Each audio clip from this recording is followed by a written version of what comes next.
জুলাই সনদ যদি অন্তহীন প্রতারণা হয় তাহলে সেটি আগে কেন বললেন না? আপনি যখন এই জুলাই সংস্কার নিয়ে আলোচনা হয়, বিভিন্ন বিষয় হয়, তারপরে ফাইনালি যখন গণভোটটা গেল কেন? গণভোটের প্রস্তাবও কিন্তু বিএনপির পক্ষ থেকে। আর গণভোটে যাইতে হইলো কেন? যেহেতু নোট অফ ডিসেন্ট দিচ্ছে। নোট অফ ডিসেন্ট থাকার কারণেই গণভোটে যাইতে হয়েছে। নোট অফ ডিসেন্ট না থাকলে তো সলভ হয়েই যেত। তো এখন আপনি গণভোটে যাওয়ার পর আপনি যখন আজকে বলতেছেন যেটা প্রতারণা করা হয়েছে, তাই সেই প্রতারণা কি আপনি সংসদে আসার পরে বুঝলেন, তার আগে বুঝলেন না? এগুলো তো রাষ্ট্র, এটা তো একটা ক্লাব সমিতি না যে কোনোভাবে চালাইলাম। সেই হিসাবে তার উত্থাপনটা যৌক্তিক। আগে করা যেত, এখন আগে করা যেত না বলে যে এখন করা যাবে না তাও না। কিন্তু প্রশ্ন ওখানে নয়। প্রশ্ন হচ্ছে এখন আমরা এখানে যেখানে এসে ঠেকলাম সেখানে বলাই হচ্ছে রাষ্ট্রপতির আদেশগুলো দেওয়ার এখতিয়ার নাই। এই কথাটাই মেইন আসছে। সে যদি আদেশটা যদি অবৈধ হয়, আদেশটা যদি এখতিয়ার বহির্ভূত হয়, এইটা নিয়ে কথা চলছে মেইনলি। কারণ আপনি গণভোট তো হয়ে গেছে। ইতিমধ্যে আমাদের স্বরাষ্ট্রমন্ত্রী সালাউদ্দিন সাহেব পার্লামেন্টের ডেপুটি লিডারই বলবো আমি, যেহেতু উনি সব কিছুর বক্তব্য দেন, তো সে কিন্তু অলরেডি বলছেন যে গণভোটের জন্য এই যে আদেশটা হয়েছে তার আলোকে যে গণভোটটা হয়েছে, গণভোট হয়ে যাওয়ার পর ওই আদেশটা অকার্যকর হয়ে গেছে। এটা কারেক্ট, কারণ ওইটা করাই হয়েছিল শুধু গণভোটটার জন্যে। তা গণভোট হয়ে গেলে তো আর ওই আইনটা লাগে না, ওটাকে অকার্যকর। পাশ করুক, ফেল করুক, অ্যাপ্রুভ করুক না, কিচ্ছু আসে যায় না।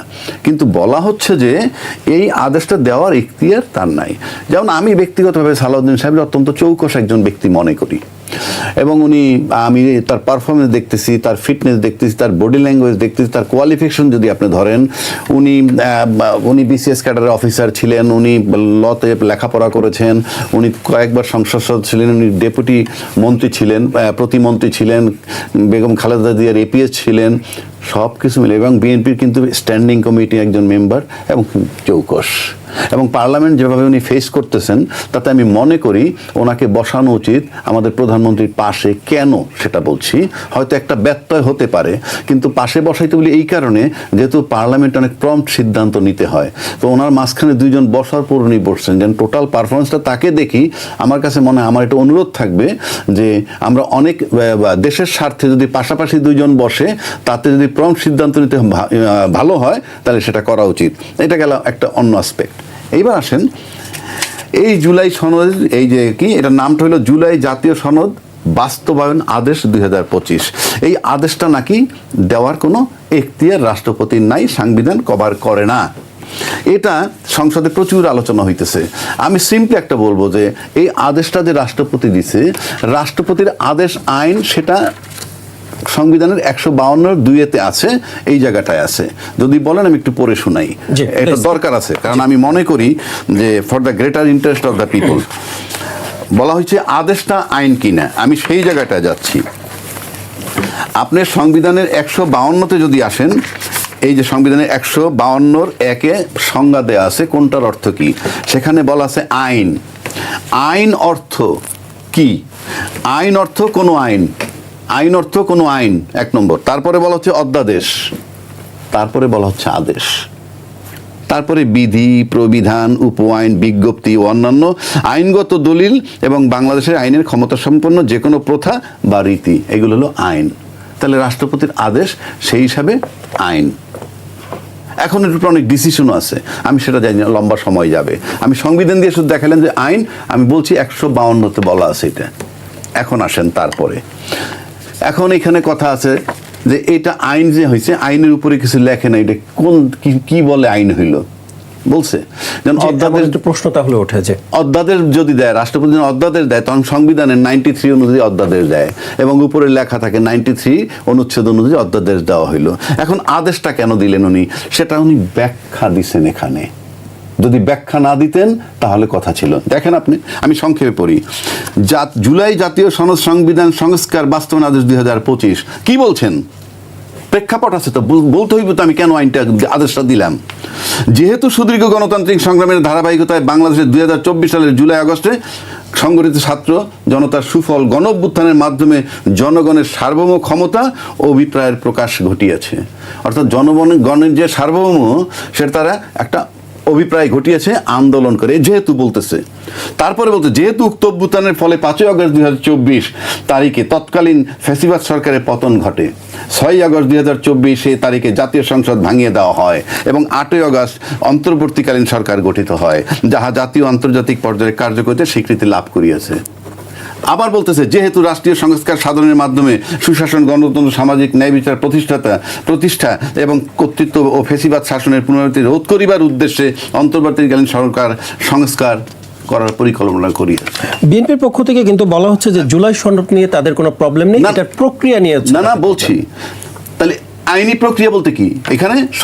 এখানে প্রেক্ষাপটটা বলে দিছেন, যেহেতু করে সবশেষে আসলো, সেহেতু 2024 সালের জুলাই আগস্টের সংগঠিত ছাত্র জনতার সফল অভ্যুত্থানের মাধ্যমে প্রকাশিত জনগণের সার্বভৌম ক্ষমতা অভিপ্রায়ের ভিত্তিতে অন্তর্বর্তীকালীন সরকারের পরামর্শক্রমে রাষ্ট্রপতি এই আদেশ জারি করলেন। তাহলে প্রেক্ষাপট বলে দিছেন, আমি কেন করলাম আদেশ। এখন আসেন, এই আদেশের বদৌলতে এখানে বলা হয়েছে, এই আদেশটার মধ্য থেকেই বলা হয়েছে কতগুলা জিনিস, যেমন ধরেন জুলাই জাতীয় সনদ, গণভোট, জুলাই গণ অভ্যুত্থান, এটা কি আমার সংবিধানের সংজ্ঞায় আছে? নাই। এই কারণে এই আদেশটা করতে হয়েছে। এই আদেশের ভিতরে আরো একটা জিনিস বলছে, দেখেন এখানে এই আদেশটার ভিতরে বলছে সংসদ নির্বাচন বলতে কি বোঝায়। এই আদেশটার ভিতরে বলছে সংসদ নির্বাচন অর্থ হইল এই আদেশ জারির অব্যবহতি পরে অনুষ্ঠিত জাতীয় সংসদের সাধারণ নির্বাচন। অর্থাৎ এই আদেশটা জারি হওয়ার পর যে সংসদ নির্বাচনটা হবে সেটার কথা বলা হয়েছে। এখন আসেন আমরা কল্পনা করি, যেহেতু বলতেছে এই আদেশটা সঠিক নয়, এই আদেশটা আপনি কল্পনা করেন এই আদেশটা নাই, বাদ দিয়ে দেন। এই আদেশটা আমরা বাদ দিয়ে দিলাম, ধরেন এই আদেশ নাই, একদম নাই, রাষ্ট্রপতি আদেশ দেয় নাই, নির্বাচনটা তো হয়েছে। হ্যাঁ, নির্বাচন হয়েছে কবে? 2026 ফেব্রুয়ারি 12 ফেব্রুয়ারি। আচ্ছা, নির্বাচনটা হওয়ার কথা কবে? 8 আগস্ট 2024 সংসদ ভেঙে গেছে, তার পরবর্তী 90 দিনের মধ্যে যদি হয় তাহলে 7 নভেম্বর 2024 মধ্যে 180 দিনের মধ্যে 180 দিনের যাওয়ার কোনো কারণ নাই। যদি সে কারণ হয়, সেই কারণ হয় নাই। তা আপনি যে 90 দিনের মধ্যে নির্বাচন দেওয়ার কথা সংবিধান মোতাবেক, এই আদেশ কিন্তু নাই। সংবিধান মোতাবেক যদি আসেন আপনি 7 নভেম্বর 2024 মধ্যে নির্বাচন তো হয় নাই, তাহলে কি নির্বাচন বৈধ? এই নির্বাচন কি সংবিধান মোতাবেক হয়েছে? আপনি তো একটা জায়গায় থাকবেন, হয় এই আদেশে থাকবেন, নয় সংবিধানে থাকবেন। আপনি দেখাইতে হবে আপনি আদেশ নাই, আপনি কল্পনা করেন, এটা তো অবৈধ। এই আদেশ তো রাষ্ট্রপতি দিতে পারে না, সংসদে বলা হচ্ছে, এবং এটা আমাদের স্বরাষ্ট্রমন্ত্রী সালাউদ্দিন সাহেব বলছেন এটা দিতে পারেন না। আমি কল্পনা করলাম একজন সংসদ সদস্যের একটি বক্তব্য, আমি শেষ করিনি, এই দেয় নাই, এই আদেশ নাই, বাংলাদেশ এই আদেশটা নাই। আপনি নির্বাচনটা কিভাবে করলেন তাইলে? কোন সংবিধানে করছেন? তাহলে নির্বাচন নিয়ে কি প্রশ্ন উঠতে পারে? ডেফিনেটলি আপনি নির্বাচন তো তাহলে সংবিধানের বাইরে, অবৈধ। আপনি তো একটা মোতাবেক থাকতে হবে। আমি তো এখানে সংবিধান দিয়ে দেখাচ্ছি 123 অনুচ্ছেদ মোতাবেক নির্বাচন 90 দিনের মধ্যে হতে হবে, এবং এই আদেশ নাই। এগুলো আপনাকে বাস্তবতায় আসতে হবে। আবার আরেকটা কথা বলছেন উনি সংসদে, আমাদের স্বরাষ্ট্রমন্ত্রী, খেয়াল করে দেখবেন, রাষ্ট্রপতিকে প্রশ্ন করছেন নাকি উনি, ফোন করছিলেন এই অধ্যাদেশের, এই আদেশে স্বাক্ষর হওয়ার পর। আপনি শুনছেন সেটা? স্বরাষ্ট্রমন্ত্রী প্রেসিডেন্ট রাষ্ট্রপতিকে টেলিফোন করছিল যে আপনি যে স্বাক্ষর করেছেন এই আদেশে, এটা তো আপনি দিতে পারেন না, আপনি কি স্বাক্ষর করেছেন কিনা? হ্যাঁ, আমি দিতে পারি না, কিন্তু আমাকে দিয়ে পারাচ্ছে। যে এমন কথা তিনি বলেছেন। যে আচ্ছা, এই যে আমাকে দিয়ে পারাচ্ছে মানে কি? কথাটা ভালো করে লক্ষ্য করেন আপনি। এটা রাষ্ট্র, আমি বারবার বলি এটা রাষ্ট্র। উনি রাষ্ট্রপতি বলছেন আমি পারি না, কিন্তু আমাকে দিয়ে পারাচ্ছে। তার মানে কি? কেউ তাকে স্বাক্ষর করতে বলছেন, নয় জোর করছেন, নয় বাধ্য করছেন, কোনো একটা প্রক্রিয়ায় যেই করে থাকেন, যেভাবেই করে থাকেন, এটা তো ক্রিমিনাল অফেন্স। রাষ্ট্রপতিকে যদি কেউ এটা করে থাকে সেটা তো স্বাভাবিক ঘটনা না, এটা ক্রিমিনাল অফেন্স। নাম্বার 1। নাম্বার 2 হচ্ছে আমাদের স্বরাষ্ট্রমন্ত্রী সালাউদ্দিন সাহেব এই বিষয়ে কোনো তদন্ত করছেন কি? আমি আসবো, আপনি আরেকটা মিনিট শেষ করে দিই, কারণ এটা পরে এটার রেস্টটা। এরপর আসেন, রাষ্ট্রপতি কিন্তু একটা ওথ নেয় যে আমি সমস্ত রাগ অনুরাগের বশবর্তী হয়ে আমি কিছু করব না। তাহলে আপনি সংবিধান ভায়োলেট করছেন, আপনি সংবিধান রক্ষা করার, আপনি সংবিধানের বাইরে যদি আদেশ দিয়ে থাকেন, কার ভয় দিচ্ছেন? আপনি তো সংবিধান রক্ষক, আপনি সংবিধানের বাইরে যেতে পারবেন না, এবং আপনি রাগ অনুরাগের বিষয় বশবর্তী হয়ে কিছু করতে পারবেন না। আপনি তাহলে রাষ্ট্রপতি এটা কি একটা অফেন্স করেন নাই, সংবিধান যদি ভায়োলেট করে থাকেন? কি এমন প্রশ্ন রেখেছেন আবু হেনা রাজ্জাকী, আপনি এই প্রশ্নের উত্তরে কি বলবেন? জি, এগুলো শুরু হচ্ছে আসলে রাজ্জাকী ভাইয়ের কথার মধ্যেই আছে। উনি বলছেন বাস্তবতায় আসতে হবে। বাস্তবতা যদি আমরা খুঁজতে যাই তাহলে তো কেঁচো খুঁড়তে সাপ একটা বাংলা কথা আছে না, কোন এখন কেঁচো বাস্তবতার খুঁড়তে কথা গিয়ে- বলছে আজিজ ভাই? আমি বলি না না, আমি যে বাস্তবতা আসতে হবে আপনি এটা বলিনি। বলেছেন যে বাস্তবতায় আসতে হবে, একটু আগে কোথায়? বলেছেন। এই রেকর্ডে আছে বাস্তবতা আমি- আসতে হবে মানে কি? আপনি বলেছেন আপনি না? বলেছেন হ্যাঁ, বাস্তবতা। সংবিধানের সংবিধান নিয়ে যদি হ্যাঁ, আসেন, সংবিধানের বাস্তবতা, হ্যাঁ। ঠিক আছে, সংবিধানের সংবিধান তো বাস্তবতায় হয় নাই, আসতে সেটা হলে- বলছি। আমি বলছি, শেষ করছি। কেঁচো খুঁড়তে গিয়ে সাপ বেরোয় না, কেঁচো খুঁড়তে গিয়ে এখন ডাইনোসর বেরোবে। হ্যাঁ, বেরোচ্ছে কোথায় আমি দেখাচ্ছি। ডিপ স্টেটের কথা বললেন তো সজীব মাহমুদ, তো ডিপ স্টেট যদি বলেন তাদেরকে 2029 সাল পর্যন্ত ক্ষমতায় থাকতে, এই এই তেলের পিঠাটি কি ওই দুপুরবেলায় গজালো, নাকি যখন গণ অভ্যুত্থান হলো, আন্দোলন হলো, তখনও ডিপ স্টেট ছিল? আমরা তো জানি না। তার মানে এখানে কে কোথায় কলকাঠিটা নাড়ছে? আরেক উপদেষ্টা বলেছেন হাদি হত্যার সঙ্গে ডিপ স্টেট জড়িত। তাহলে আপনারা প্রমাণপত্র উপস্থিত করছেন না কেন?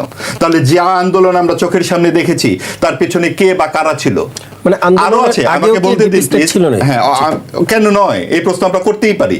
যদি ডিপ স্টেট তখন থাকতে পারে, 29 সাল পর্যন্ত রাখতে পারে, তাহলে আন্দোলনের মধ্যে তাদের ভূমিকাটা কি? কারণ যে প্রধান এই যে যখন এই অন্তর্বর্তী সরকার গঠিত হয়, প্রথম স্বরাষ্ট্র উপদেষ্টা যখন বললেন যে স্নাইপার রাইফেল 7.62 আমাদের দেশের পুলিশ ব্যবহার করে না, এই রাইফেল কোথা থেকে এলো?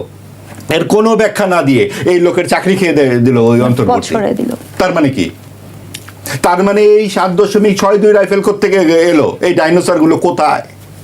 কাজেই আজকে যখন আপনি সংবিধান নিয়ে এত কথা বলছেন, এর উদ্দেশ্য কি? যখন 9 বছরের সাথ ছিল, কোন সংবিধানের আওতায় ছিল? আপনি যখন 111 ছিল, কোন সংবিধানের আওতায় ছিল? আপনারা তো দেখি এখন একদম চুল চেরা বিশ্লেষণ করে মাথার চুল সব খুলে ফেলছেন সংবিধান নিয়ে। তো আপনার বিড়াল যে সাদা না কালো এনে খুব তর্ক চলছে, কিন্তু বিড়াল ইঁদুর খায় কিনা এটাই তো বিড়ালের প্রধান একটা মারতে পারে বৈশিষ্ট্য। কিনা মারতে সেটা পারে তো কিনা? একটু আপনি প্রশ্ন আছে। সংবিধানে গণতন্ত্র কোথায়, মানবাধিকার কোথায়? আপনার ভেন্টিলেটর নাই দেখে 23 জন শিশু এক রাতে মরে যাচ্ছে, আপনার হামে 41 শিশু মরে যাচ্ছে, সড়কে 300 লোক নিহত হয়ে যাচ্ছে ঈদ যাত্রায় গিয়ে। ওগুলো নিয়ে সংসদে কেউ কোনো কথা বলবেন না, আপনি কথা বলবেন উচ্চ কক্ষ আর নিম্ন কক্ষ নিয়ে। ঘটনাটা কি? দেশ থেকে ধর্মনিরপেক্ষতা সরিয়ে দিতে খুব উৎসাহী এই সাম্প্রদায়িক বিরোধী দল, কিন্তু নারী সংস্কার কমিশন নিয়ে তারা একটি কথা বলবে না। সংস্কার নিয়ে আপনারা এত কথা বলতেছেন, নারী সংস্কার নিয়ে আপনাদের কথা বলতে অসুবিধাটা কোথায়? কালকে যে পার্থ সাহেব বলেছে সংবিধান আপনারা ছুড়ে দিতে চান, কারণ 72-এর সংবিধান দেখলে আপনার ওই পরাজয়ের কথা মনে পড়ে। এটাই তো আসলে একদম আদ্য সত্য কথা। কথা। কারণ হচ্ছে যে আপনি এই যে এই সমস্ত সংস্কারের কথাগুলো বলছেন, আপনারা বলছেন যে এই প্রেসিডেন্ট এটা করতে পারে কি পারে না, ওটা ভাই একটা গণ অভ্যুত্থান হয়ে গেছে, এর চেয়ে বড় সত্য কথা আর কি আছে? এবং গণ অভ্যুত্থান কেন হয়েছে এটা নিয়ে কথা, কারণ গণ অভ্যুত্থানের মূল প্রত্যয়টা হাইজ্যাক করে নিয়ে গেছে এই ডানপন্থী সাম্প্রদায়িক শক্তি, এবং অন্তর্বর্তীকালীন সরকার এটার এই গাড়িটি চালিয়েছে। তারা একটা এমডিকে বসিয়ে দিয়েছে স্বাস্থ্য উপদেষ্টা হিসেবে, যে এমডি জানেই না যে টিকা দিতে হবে। তাদের ফোকলা করে দিয়েছে দেশের স্বাস্থ্য খাত। এই বর্তমান স্বাস্থ্যমন্ত্রী বলতেছেন যে সিরিঞ্জ কেনার পয়সা নাই। তার মানে কি দাঁড়ালো? শ্বেতপত্র তো খুব আমরা দেখলাম যে অর্থনৈতিক শ্বেতপত্র নানান কিছু। এখন যেই কিছু শোনা যাবে আগামী 5 বছর আমরা শুনবো আওয়ামী লীগের অত্যাচারের কারণে লুণ্ঠিত হয়ে গেছে অর্থনীতি, অমুক তমুক। এই যা অর্থনীতি লুণ্ঠিত হয়েছে, আপনাকে এই 18 মাসের অর্থনীতির লুণ্ঠনও আপনার শ্বেতপত্র করতে হবে। সমস্ত খাত ধরে ধরে আপনার শ্বেতপত্র করে আগামীতে আপনাদের বসতে হবে। মূল জায়গাটি হচ্ছে কি, যে যার ফায়দা লোটার জন্য এত আইন কানুন সামনে নিয়ে আসতেছে। আইন আমার আর মামুদের জন্য, আইন অন্যের জন্য নয়। ওই জায়গা থেকেও সরে আসতে হবে। আওয়ামী লীগ আমলে আমরা দেখেছি জাতীয় পার্টিকে একটা পুতুল বিরোধী দল বানিয়ে তারা দেশ পরিচালনা করছে। এখন কি হচ্ছে? এখন আপনারা যে জাতীয় ঐক্যমত্য, জাতীয় অনেক কথাবার্তা বলছেন, এখানে কি মানুষের মানবাধিকারগুলো সংরক্ষিত আছে? এই যে বিনা মামলায়, বিনা ইয়েতে নানান রকম আইন কানুনের ফেরে যাদেরকে আপনারা হাজতবাস করালো 18 মাস, এই শাহরিয়ার কবিরের দোষটা কি বলুন তো? লেখক শাহরিয়ার কবির একমাত্র এই যে রাজাকারদের বিরুদ্ধে কথা বলা ছাড়া তিনি করেছেনটা কি? এই বয়সে তাকে যেভাবে অত্যাচার করাটা হচ্ছে, এই সাংবাদিক 256 জন সাংবাদিককে যে হত্যা মামলায় বিভিন্ন রকম ভয়ভীতির মাধ্যমে তাদেরকে, অনেকে কারাগারে, অনেকেই বিভিন্নভাবে বনে প্রান্তরে ঘুরে বেড়াচ্ছেন, তাদের দোষটা কি? তারা যদি পেশাদারি অসততা করে থাকে তাদের জন্য আরেক আইন, কিন্তু আপনি কোন আইনে তাদেরকে কারাগারে বা বিভিন্ন জায়গায় রেখে দিয়েছেন? অর্থাৎ আপনি আওয়ামী লীগকে নিপীড়ন করার জন্য বিভিন্ন রকম কায়দা কানুন বের করেছে অন্তর্বর্তীকালীন সরকার, সেটার ধারাবাহিকতাও এখনো অক্ষুণ্ণ আছে। আমরা বলছি না যে হত্যাকারীকে আপনি ছেড়ে দিন, হত্যাকারীকে আপনি বিচার করুন, কিন্তু সেটা তো এই স্নাইপার রাইফেল সহ অন্যান্য কিছু আপনার ডিপ স্টেট যা কিছু আছে সব কিছুই তো আপনাকে সামনে আনতে হবে। ঘটনা কি হয়েছে, এইখানে গণতন্ত্র লুণ্ঠিত হচ্ছিল, 3 বার নির্বাচন হয়নি, রাতের বেলা নির্বাচন হয়েছে, অর্থনীতিকে ফোকলা করা হয়েছে, সবাই জানে। কিন্তু এই 18 মাসে কি হয়েছে, তখন গণতন্ত্র ছিল? এই মব সন্ত্রাসের নামে আইনের যে শাসন হাতে তুলে নেওয়া হয়েছে সেটাকে ছিল, সেটা কি পরিস্থিতি দাঁড়িয়েছিল? এবং সেই জায়গার থেকে একটি মানুষ 2 হাত ভরে বিএনপিকে ভোট দিয়েছে কেন? কারণ নির্বাচনের 15 দিন আগে বিএনপি সরাসরি মুক্তিযুদ্ধের পক্ষে অবস্থান নিয়েছে। কিন্তু এই জয় লাভ করবার পর আগামী 5 বছর যদি তারা মুক্তিযুদ্ধ নিয়ে কথা না বলে, তারা যদি আবার আগামী 29 সালের নির্বাচনের আগে মুক্তিযুদ্ধ নিয়ে কথা বলে, তখন আমরা কি বুঝবো? আপনার মুক্তিযুদ্ধ জাত একটি দেশ, তার যে প্রধান স্তম্ভ ধর্মনিরপেক্ষতা ও সমাজতন্ত্র, সেই অঙ্গীকারের জায়গায় রাষ্ট্র এই 54 বছরে থাকলো না কেন? আমরা যেই ধর্ম পাই সেটা গিভেন, ইটস নট টেকেন। তো এই গিভেন একটা বিষয় নিয়ে কেন রাষ্ট্র দখলদারিত্ব করে? যেই দেশে 90 থেকে 92% মুসলিম, তার জন্য সুযোগ সুবিধার জন্য আরো কেন আইন প্রণয়ন করতে হবে? এই জায়গায় সাম্প্রদায়িক দলগুলো আসলে কি চায়? Afghanistan, Pakistan, Syria, Iraq, Lebanon, Yemen, এর ধারাবাহিকতাতে তো এই অন্তর্বর্তী তারা তো প্রায় একটা সাম্প্রদায়িক শক্তিকে ক্ষমতায় নিয়ে এসে ফেলেছিল। তারা তো একটা মোটামুটি একটা এমন মাঠ তৈরি করেছে যেখানে প্রধান প্রতিপক্ষের 2 জনের 1 জন অনুপস্থিত। কাজে এই প্রশ্নগুলো কিন্তু আসবে আমাদের সামনে। আপনি আজকে সংবিধান নিয়ে কথা বলছেন, অবশ্যই সংবিধান নিয়ে কথা বলতে হবে, কারণ সংবিধান যখন 80 দশকে 10 বছর রহিত ছিল, তখন যেভাবে এর আগে অনেক সময়ে আগে পরে অনেক সময় সংবিধান রহিত ছিল, কিন্তু 72-এর সংবিধান ধরেই কিন্তু দেশটা চলছে।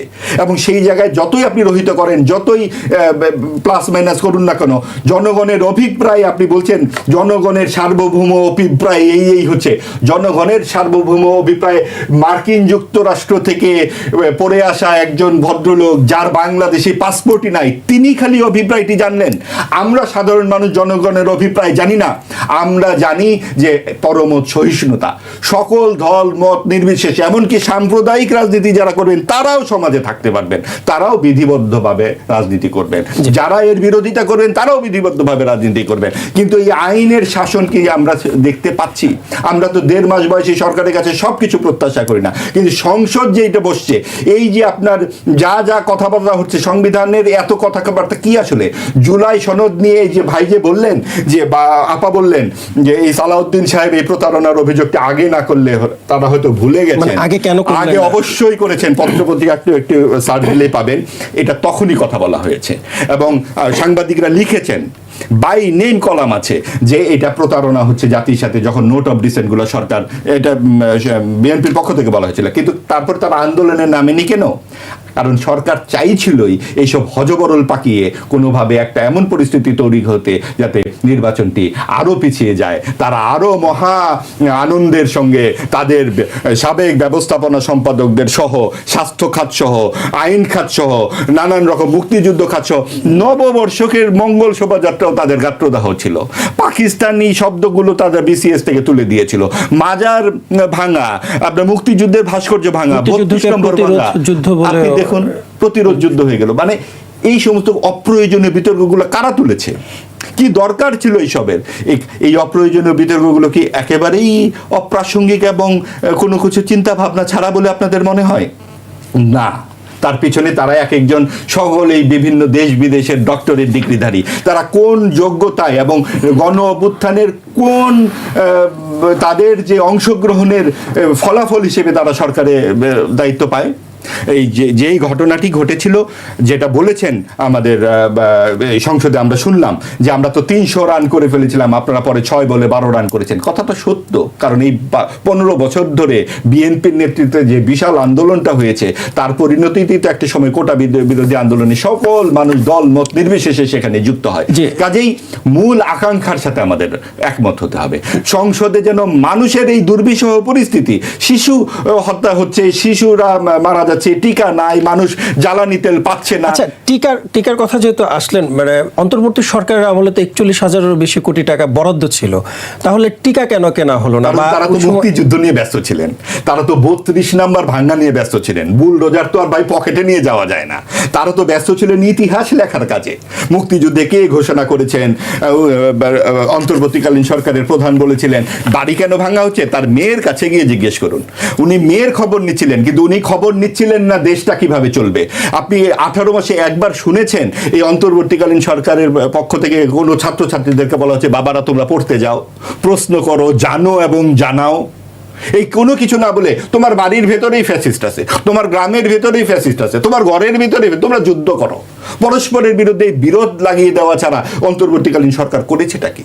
তো সেই ক্ষেত্রে একটা ম্যাচিউর দল হিসেবে বিএনপি তখনই যদি এই সমস্ত নিয়ে কথাবার্তা শুরু করতো, তাহলে কিন্তু পরিষ্কার একটা এলোপাতাড়ি অবস্থা তৈরি হতো এবং সরকার তখন এই সুযোগটি পেয়ে বসতো এবং বলতো যে নির্বাচন ওই জায়গা থেকে বিএনপি অত্যন্ত বুদ্ধিমত্তার সাথে পরিচয় দিয়ে জনগণের রায় নিয়ে সার্বভৌম সংসদের কি ক্ষমতা সেটাই তারা উপস্থাপন করছে। ধন্যবাদ। আমি আসবো আপনার কাছে আরো একবার। ডক্টর রেজওয়ানা করিম স্নিগ্ধা, একটু আসতে চাই আপনার কাছে। সংসদে দাঁড়িয়ে একজন কনিষ্ঠ সংসদ সদস্য তিনি বলেছেন যে তারা আন্দোলন করেছেন বলেই আজকে তারা প্রধানমন্ত্রী হয়েছেন, মানে বিএনপিকে উদ্দেশ্য করে বলছেন যে তারা প্রধানমন্ত্রী হয়েছেন, মন্ত্রী হয়েছেন। আবার গতকালকে আমরা দেখেছি যে বিএনপির একজন সাংসদ তিনি বলেছেন যে 6 বলে আপনারা 12 রান করেছেন, তার আগের 300 রান তারা করেছেন। মানে এই বিষয়টিকে আপনি কিভাবে ব্যাখ্যা করবেন? আচ্ছা, না, প্রথম কথা হচ্ছে যে দেখেন, আমি তো এই যে তরুণদের, এটা তো আপনি হঠাৎ করে দেখবেন না, আপনি যে কনিষ্ঠতম বলেছেন, ওখানে কিন্তু আরেকটা কথা বলা হয়েছিল। আপনি যে বললেন 300 রানে 12 রান, মানে আন্দালিব পার্থর যে বক্তব্য, তিনি কিন্তু আরেকটা কথা বলেছিলেন যে আপনারা জেনারেশন জি থেকে জামাতে জি হয়ে যান না, জেনারেশন জামাত হয়ে যান না, এটাও কিন্তু উনি বলেছিলেন। এক্স্যাক্টলি এখানে একটা সংকট তৈরি হয়েছে কিন্তু। কারণ কি, আপনি এমন একটা বাস্তবতার মধ্যে দিয়ে যাচ্ছি আমরা, বা গিয়েছি, সেই বাস্তবতাটা কিন্তু আমাদেরকে রিফ্লেক্ট করছে এখন সংসদে কিন্তু এরকম হচ্ছে না যে আপনি আনএক্সপেক্টেড কিছু, যেমন মনে করেন আমি গতকালকে একটি টকশোতে ছিলাম, সেখানে পাশে জামাতের একজন নেতাও ছিলেন। দেখবেন উনি একটা খুব মজার কথা বলেছেন। উনি বলছিলেন যে সব কাজ ওনারা করেছেন, মানে 24-এর পুরো আন্দোলনটা ওনারা করেছেন, নিষিদ্ধ করা হয়েছে আন্দোলনটা ওনারা করেছেন, নিষিদ্ধ করা হয়েছে, তখন তারা আরও সামনে এসেছেন, একদম কোড ওনারই বক্তব্য। তখন আমি ওনাকে বসলাম কি, তাহলে বিগত যে মানে প্রধানমন্ত্রী ছিলেন, ওনার অবস্থা কি রাখাল বালকের মতো হয়েছিল? মানে বাঘ আসছে বলার কারণে বিভিন্ন সময় মানুষ তখন বিশ্বাস করে নাই। আসলে কি সেদিন সত্যিই বাঘ এসেছিল এবং আমরা তাকে অবিশ্বাস করেছি? উনি বলছেন হ্যাঁ, আপনি এটা দেখে নিতে পারেন, উনি উত্তরের আমির, ঠিক আছে। এই কথা বলার পরে কিন্তু আর কোনো বক্তব্য থাকে না। কথাটা এই জন্য বলছি, 24-এ মানুষ 300 আসন না বা 300 সিট না, 24-এর এটা কিন্তু ধীরে ধীরে হয়ে ওঠা একটা লাভা। মানে আপনি অন্যায় হচ্ছে, আপনি একটা সাধারণ নির্বাচন হচ্ছে না, সবচেয়ে বড় যেটা গণতান্ত্রিক প্রক্রিয়া, একটা নির্দিষ্ট সময় পর পর আপনার নির্বাচন হবে, নির্বাচন হচ্ছে না, মানুষ মারা যাচ্ছে, গুম হচ্ছে, সবচেয়ে বড় কথা আমার শিক্ষার্থীরা মারা যাচ্ছে, বাসায় বসে মারা যাচ্ছে। সো ইট রিপোর্ট আমাদের প্রত্যেককে রিপোর্ট করছে। এখন আমি তো জানতাম না ভাই, হঠাৎ করে জানলাম 24 হওয়ার সাথে সাথে জানলাম এটা নাকি মিটিকুলাসলি ডিজাইন। আমি তো জানতাম যে রিয়া গোপ মারা গেছে বাসার ভেতরে, কালকে তো আমার বাচ্চাটাও হইতে পারতো, আমি তো ওই স্পিরিট ওখানে ওইটা সমর্থন দিচ্ছি। আমি তো জানতাম না এটা মেটিকুলাসলি ডিজাইন, আমাকে তো কেউ ফোন করেনি।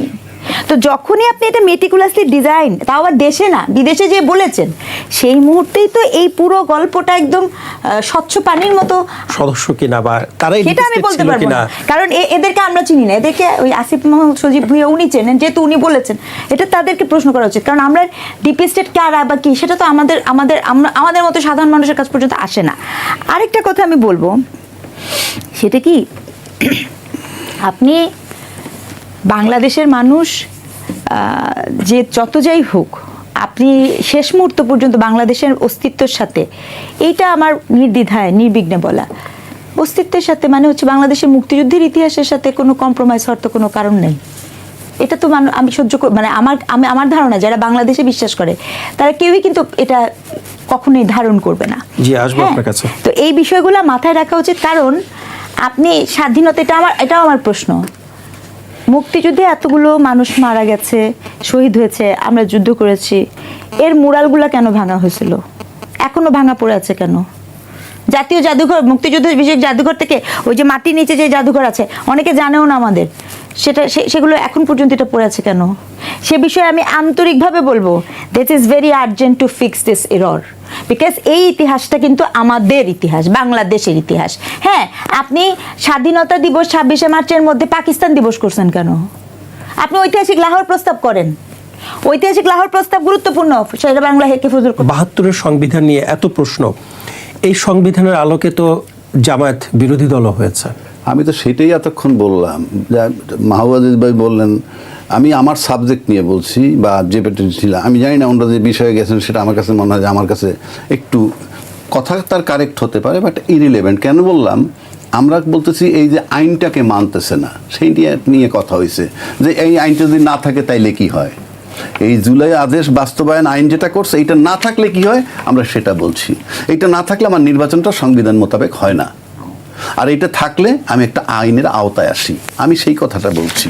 আচ্ছা, যদি গণভোট, একটু জানতে চাই যে গণভোটের আসলে ভবিষ্যৎটা কি? গণভোট যদি বাতিল হয়ে যায় তাহলে এই নির্বাচন, সেটা নিয়ে আপনি গণভোট যদি বাতিল হয়ে যায়, সেটাই বলছি, জনগণের অভিপ্রায় কিন্তু এই গণভোট এবং গণভোটের হাতে ভোট দিয়েছে 70% লোক। এবং আজকে যারা, একটা প্রশ্ন আপনাকে একটু জিজ্ঞেস করি, আচ্ছা রাষ্ট্রপতির আদেশটা তো যখন দেওয়া হচ্ছে তখন তো কোনো নির্বাচিত সরকার নাই না, এ প্রশ্ন আর কি আমার। তা নির্বাচিত সরকার আসার পরেও রাষ্ট্রপতির আদেশকৃত যে সেটা কি তখন সমভাবেই হয়ে থাকে? সেটা কি নির্বাচিত সরকারের কোনো এখতিয়ার থাকে না তখন? ইয়েস, নির্বাচিত সরকার তো বলবেই কোনটা। যেমন এটার তো ফলাফল হয়ে গেছে, মানে আমরা যে জুলাই আদেশের কথা বলছি, এটার কিন্তু ফলাফল হয়ে গেছে, মানে এইটা আলোকে ভোট হয়ে গেছে। এখন এই আইনটা বাতিল করে, আমি প্রোডাক্টটা এসে গেছে, আমার বক্তব্যটা ওইখানে, প্রোডাক্টটা এসে গেছে। ওটা তো অলরেডি সালাউদ্দিন সাহেব বলছে যে গণভোটের আদেশ যে আইনটা, এটা এখন আর কার্যকারিতা নাই। মানে কি, এটার ফলাফল তো হয়ে গেছে ওই অর্থে। এখন প্রশ্ন হচ্ছে জুলাই সনদ বাস্তবায়ন, সেটা বলছে যে আইনটা, আদেশটা সঠিক না, আদেশটা বেআইনি, ওইটা আমরা বলতেছি। আদেশটা যদি বেআইনি, আমি ধরে নিচ্ছি যে আদেশটা বেআইনি, আদেশটা নাই। এই আদেশটা না থাকলে যা আছে সবই তো নাই। সব যদি না থাকে তাহলে আমি নির্বাচন করলাম কি দিয়ে? এইটার ভিতরে নির্বাচনের কথাও বলা হয়েছে, সেই জায়গাটায় আসতেছি। তাহলে নির্বাচন এই সংবিধান মোতাবেক হয় নাই।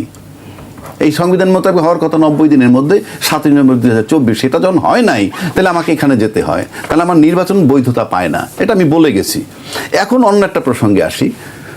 এই রেজওয়ানা কিছু একটা কথা বলেছে, এটা আমি শুনেছি, আন্দালিব পার্থ সাহেব বলেছেন যে তার সহজ ভাষায় যদি বলি, উনি বলছেন আমরা 300 রান করেছি, একজন এসে 2 বলে 12 রান করেছে।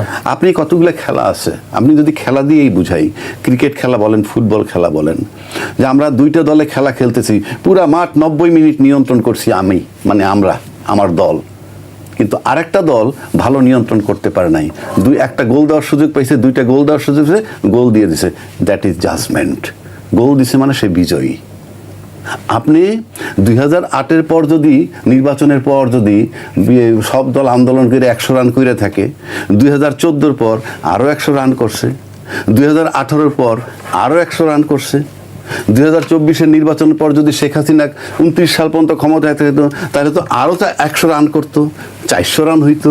কিন্তু আপনি ক্রিকেট খেলার থিওরি কি জানেন যে কোনো সময় যে সব উইকেট পড়ে যায়, লাস্টে বলার উইকেট থাকে যে 1 বলে 3 রান কিংবা 1 বলে 5 রান, এরকম খেলা আমরা দেখছি। তখন সে ব্যাটসম্যানও না, দেখা গেল এমন একটা বল মারছে যখন 3 দরকার, 4 মেরে দিয়েছে, জিতাইছে সে, ওটাই জাজমেন্ট।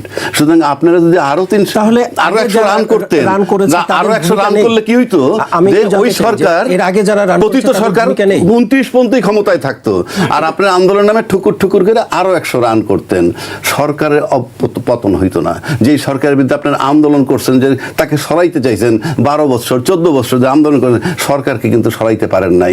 সরানোর জন্য ওই জয়সূচক ব্যাটিং অথবা জয়সূচক গোলটা লাগে, সেই গোলটা যারা করছে কৃতিত্বে জামাতের দাবিদার তারা, এটাই চূড়ান্ত। সেকেন্ড, আরেকটা কথা বলি, আরেকটা কথা বলছেন যে জেনারেশন জি থেকে আপনারা জামাত হয়েন না, কথাটা বলছে।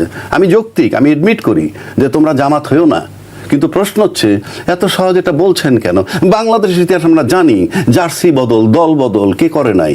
একজন এক এক দল বদল করে, তাহলে কি তাদের আদর্শচ্যুতি হয়ে যায় নাকি আদর্শ থেকে যায়? তাহলে দল বদলই আদর্শের শেষ হয়ে যায়? আমরা এবারও তো দেখলাম নির্বাচনে, আমার দল একটা আমাকে নমিনেশন দিচ্ছে আর এক দল, আমার দল একটা, আমি আরেকজনের মার্কা নিয়ে নির্বাচন করি। এই মানে খালি বললেই হবে না, এরা জেনারেশন জি থেকে জামাত হয়ে যাবে, এটা যদি আপনি এত সহজে বলে ফেলেন, তাহলে আপনারা কি হয়েছেন? আপনারা তো জার্সি বদল করে করে সবাই, আপনার দলের নাম একটা, আপনি এমপি হয়েছেন আর একটা দলের থেকে, আপনার দলের নাম একটা, আপনি অন্য দলের ব্লেসিংস হয়েছে, আপনি নিজের দল বিসর্জন দিয়ে আইসা প্রতীক নিয়েও নির্বাচন। কাজে এত সহজে এত ইজি করা মানে আমি মনে করি সঠিক নয়।